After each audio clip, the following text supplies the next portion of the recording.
Perkenalkan nama Abdi Akmal Farhan di kelas 10 bahasa. Abdi hayang ngadongengkeun carita sasakala genep kalapa genep. Nya, kacaturkeun di sisi walungan Cumedang. Aya hiji iman dengan jauh kaditu ka dieu. Dicicingan ku hiji aki-aki, geus lila pisan matuna di dinya teh. Manehna teh geus teu dulur teu kadang, teu sanak teu baraya, hirupna estes nunggelis atau disebutnya teh sorangan.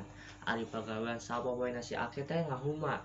Hasil tina tatanena cukur ke pangabutuhan sasorangan wae. Jajeun mun hirupna medah-meduh teh.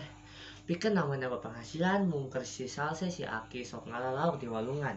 Ngalana teh make babodon ditahunkeun. Pas sore ditenden di tempat nu sakirana loba laukan. Isukna diteang terus diangkat. Mun bebengan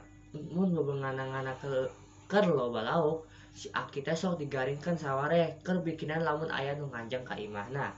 Si Aki teh getol pisan ibadahna, sanajan keur gering oge tara kungsi ninggalkeun salat nu 5 waktu. Lamun geringna keur ripuh pisan, dina sakalian wudu kapancuran dilebakan imahna oge kudu bari ngarandang heula.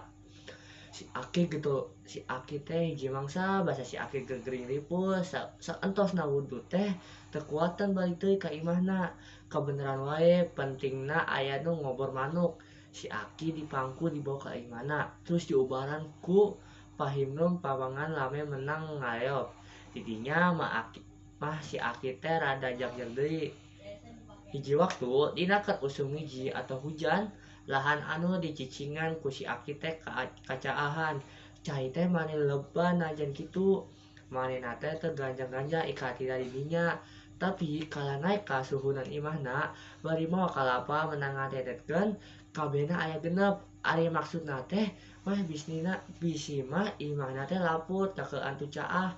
Manehna teh arei ngojay bari numpakan kalapa menang ngatenkeun tea. Hujan tara eureunnan, malah beuki gede wae. Si Oges tungtungna malah palit ka bawah caah.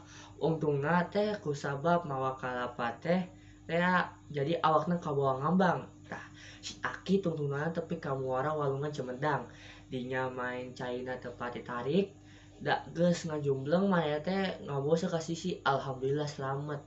Terus diuk dina dahan tepi ka caina orot. Ari kalapa mah kabeneran ngait kana dana hiji nusa. Isukna si Aki ditarulungan ku warga satempat dihajatkeun ka darat. Katenan kalapa mah diantep wae ditinggalkeun di nusa. Heuh sawatara lila eta kalapa teh genepana sirungan jadi kitri kusabab lahanna subur, kiri teh tumbuhan mani morontot. Terus tangkala marontok darurat ngaremploh beuki lila teh eta tatangkalan kalapa nu genep teh akhirna mah tepi ka buahanana. Di harita eta teh katelahna kalapa genep ayeuna mah kaasup kana Kacamatan Cikalong Beulah Wetan, Tapel Wadi Jung Kabupaten Ciamis. Nya, mungkin eta dongeng nu disampaikan ku Abdi. Mohon maaf jika ada kata-kata yang salah. Terima kasih. Wassalamualaikum warahmatullahi wabarakatuh.